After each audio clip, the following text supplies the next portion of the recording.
Hi, I'm Indigo and I'm 28 years old. I'm honestly still reeling from the recent events in my life. My family has always had some drama, and recently a lot of stuff went down. But to tell you what happened, I need to give you some background information.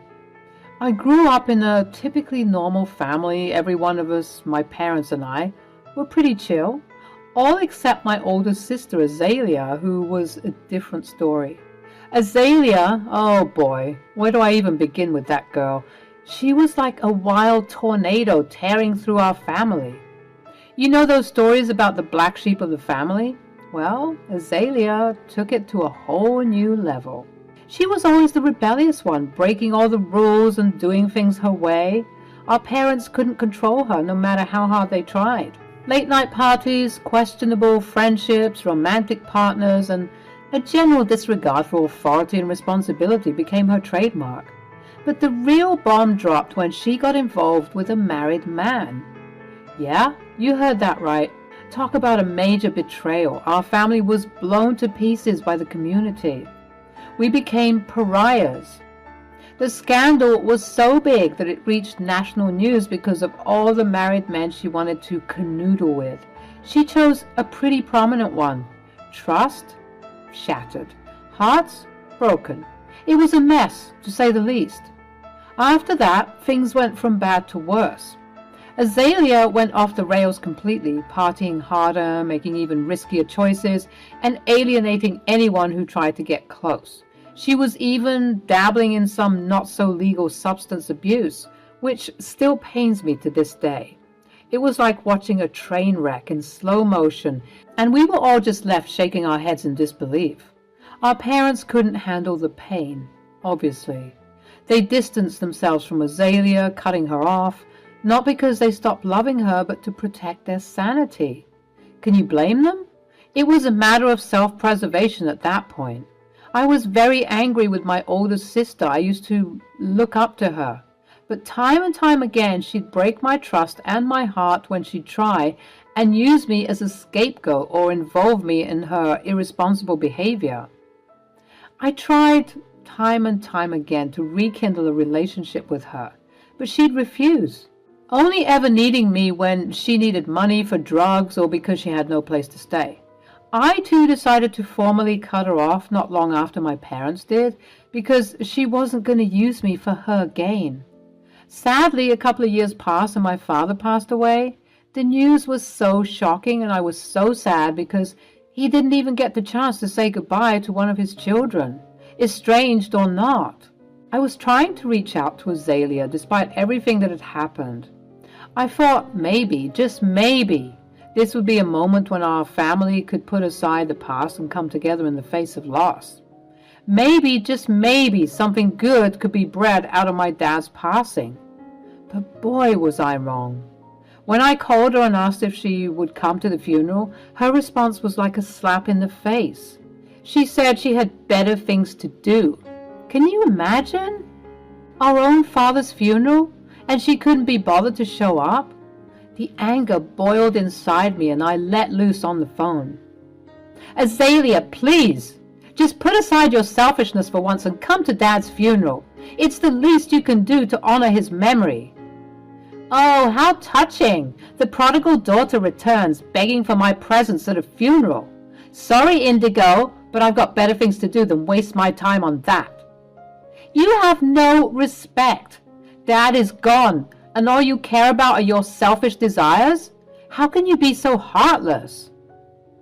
Azalea, true to form, fired back with her usual indifference. She scoffed and said, "Why would I waste my time on that? I've got a life to live." That was it.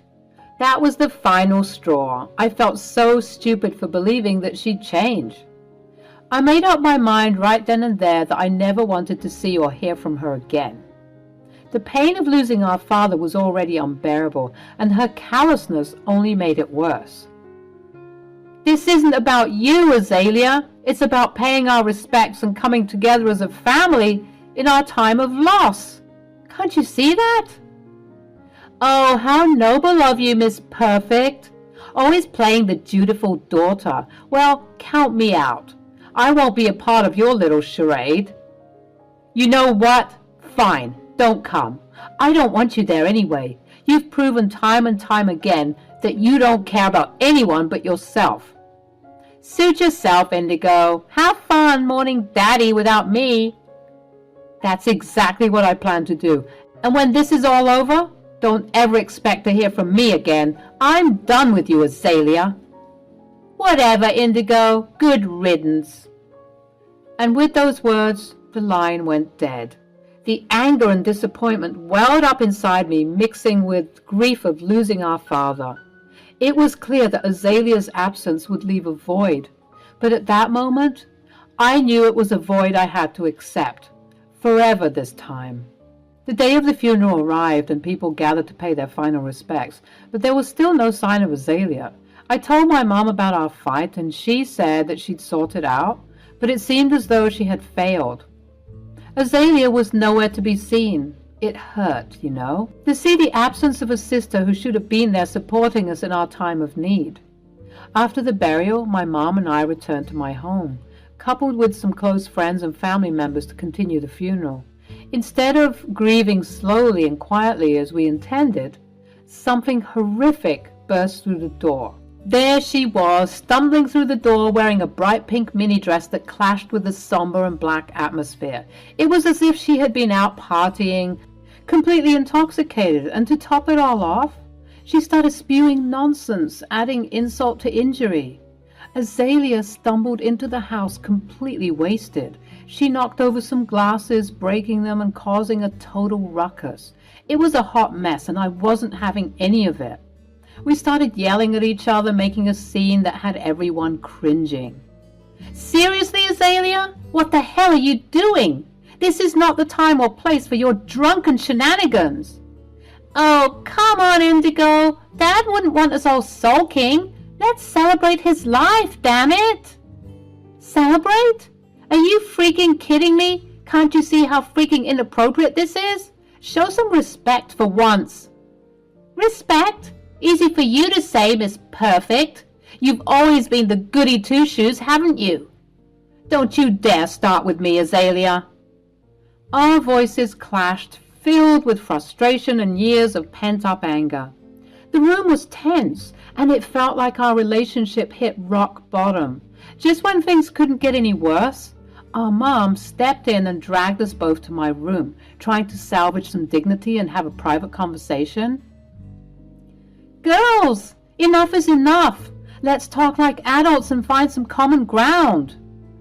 Fine, let's talk, but don't expect rainbows and unicorns.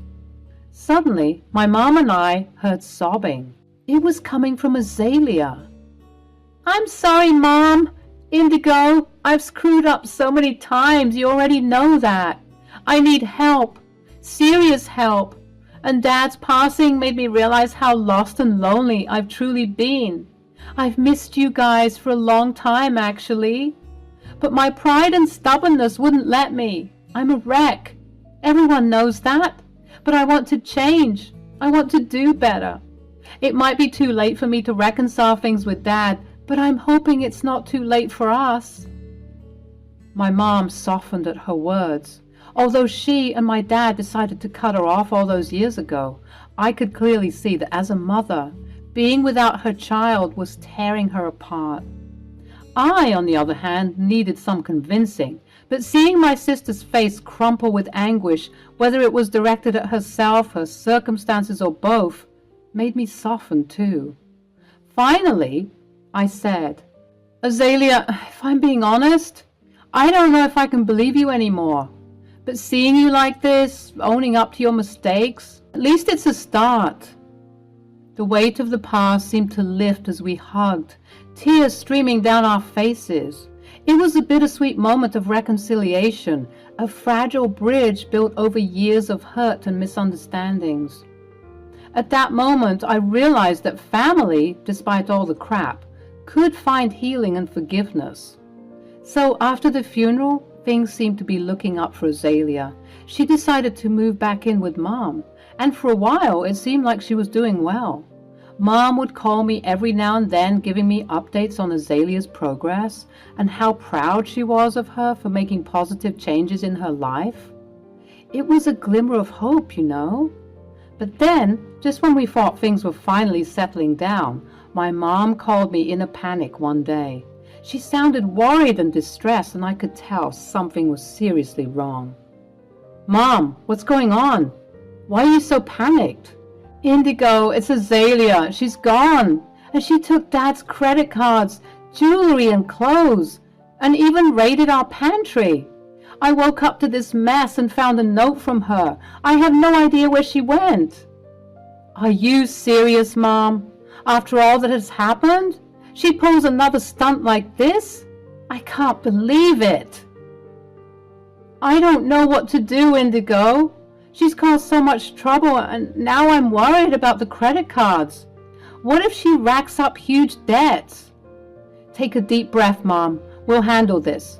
I'm the representative of Dad's estate, and it's my responsibility to protect his assets. I'll contact the credit card companies immediately and let them know to begin deactivating Dad's account." "Thank goodness you're here, Indigo. I don't know what I would do without you. I feel so betrayed and hurt by Azalea's actions." "I understand, Mom. It's a tough situation, but we'll get through it together." "Thank you, Indigo. I appreciate your help and support. It's times like these when the family needs to stick together." How typical. Once again, I was feeling stupid for trusting that idiot again. I wanted to hold on to hope, but clearly I was wasting my energy. I had had enough of Azalea hurting this family. She had really broken Mom's heart with her actions, and I was ensuring that she would pay for her foolishness. It's a shame that we have to protect this family from another family member. "What family member? She is dead to me. I'm just glad that she changed her name all those years ago, and so she isn't officially tied to us anymore. Good riddance." I was shocked to hear these words coming from my mom. She must have been well past her breaking point. Although it was shocking to witness my mom act this way, she did give me an idea when she said Azalea changed her name many years ago as part of her rebellious act to distance herself from us. It had been a month since Azalea's shocking disappearance and her despicable act of stealing from Mom and Dad. I couldn't believe what I was seeing on her social media. She was flaunting her lavish lifestyle, clearly enjoying what she was buying from the credit cards she stole. If you thought that was bad, she even started tagging both Mom and me in her posts, as if she wanted us to see how carefree and extravagant she was being. Azalea was clearly seeking attention with her behavior, tagging us in every post, hoping to get under our skin. But we weren't going to stoop to her level. We knew that engaging with her would only fuel her ego and validate her attention-seeking tactics. So we remained silent, refusing to dignify her actions with any response. Then, one day, out of the blue, I received a call from Azalea. I was reluctant to even answer, but I gotta say, part of me was really curious about what she had to say, so I answered. She sounded smug and arrogant, taunting me for not acknowledging her posts or commenting on her extravagant spending sprees. But I stayed calm and nonchalant, refusing to give her the satisfaction of a reaction. "Hey there, Indigo. Long time no talk. I've noticed you've been quiet lately, ignoring all my fabulous posts." "Oh, hey, Azalea. Yeah, I've been busy focusing on more important things. Your posts didn't really catch my attention." She was clearly irritated at this point. "What's your deal? Why are you so calm about everything? You should be furious with me." "Look, Azalea, your actions speak for themselves. I'm not going to let your behavior control my emotions. I've chosen to move on and prioritize honoring Dad's memory instead of getting caught up in your reckless antics." Azalea started shouting at me on the phone, calling me every nasty word in the book, but still, I didn't retaliate. I didn't fight back.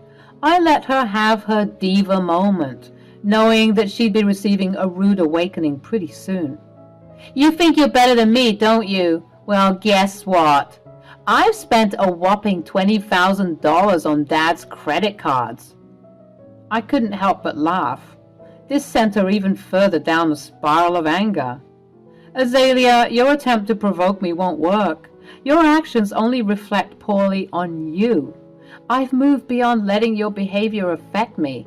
I'm focused on protecting Dad's legacy and finding peace within myself. Yeah? Good luck doing all of that rainbow pretty BS when you and Mom have to scrounge up the funds to pay off my debts? Ha! How do you feel about this? Honestly, Azalea, I feel sorry for you. What? Why? Because you have no idea what you've just done. Azalea was huffing and puffing, talking about how I had no idea what I was talking about, but it was her who had no idea. I started explaining how ever since she ransacked Mom and Dad's place, I began processing the account deletion of my dad due to his passing.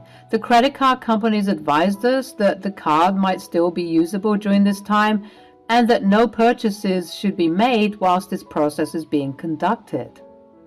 I then told the people that they should rest assured that Mom and I won't be using the card at all, and that if they notice any activity from anyone, it is from a fraudster or a thief.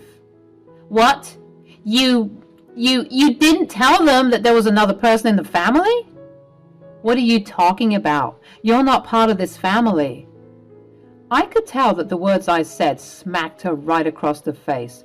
I'd never witnessed her so speechless before in my life, which is saying something because that girl can definitely run her mouth like a faucet.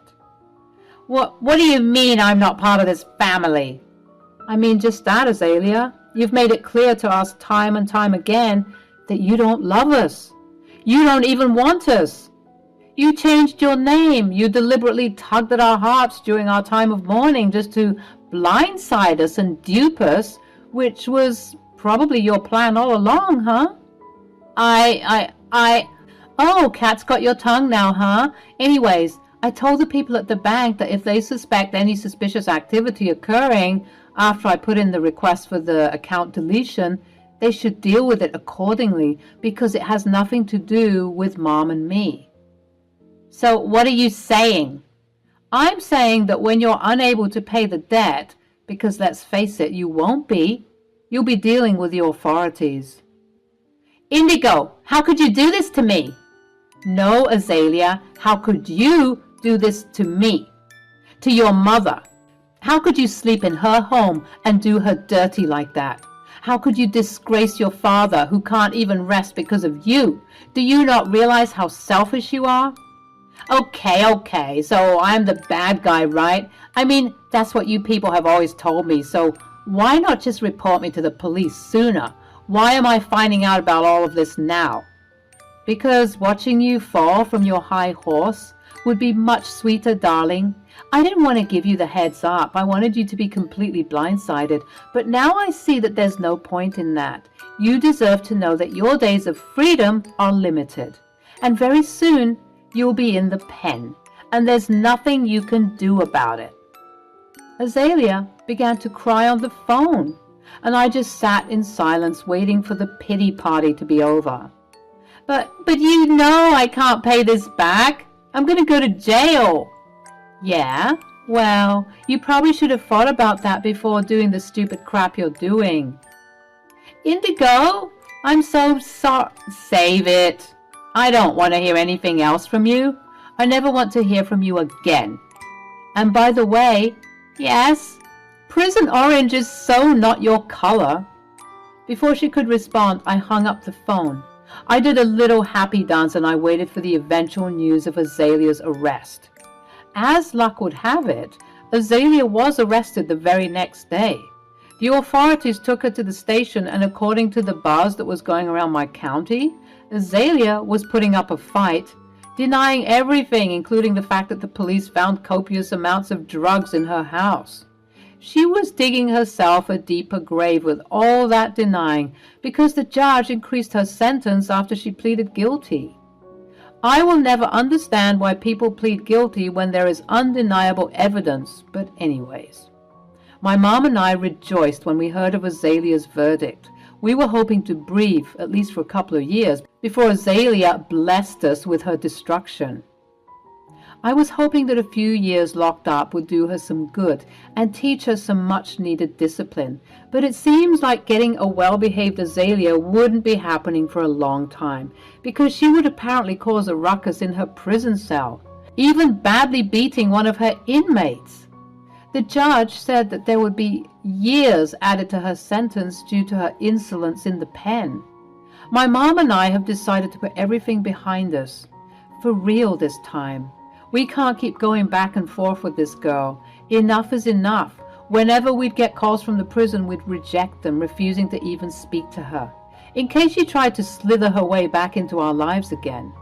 My mom and I are even considering moving to a different state just so that we can be away from her. We don't even want her to have the opportunity to make one of her unwarranted visits once she gets out. And besides, after Dad's passing, I'm sure my mom wants a change of scenery as well, so we've seriously been considering moving away from all the mess and drama that's happened in our lives. It's such a shame that things ended for Azalea this way, but I was just glad that I finally managed to get my revenge on Azalea from all those years ago. I'm glad that I let her dig her own grave deeper and deeper into debt because of her foolishness. I just hope that some part of her has learned her lesson, but if not, I definitely know that I'm done caring about her in any way, shape, or form at this point.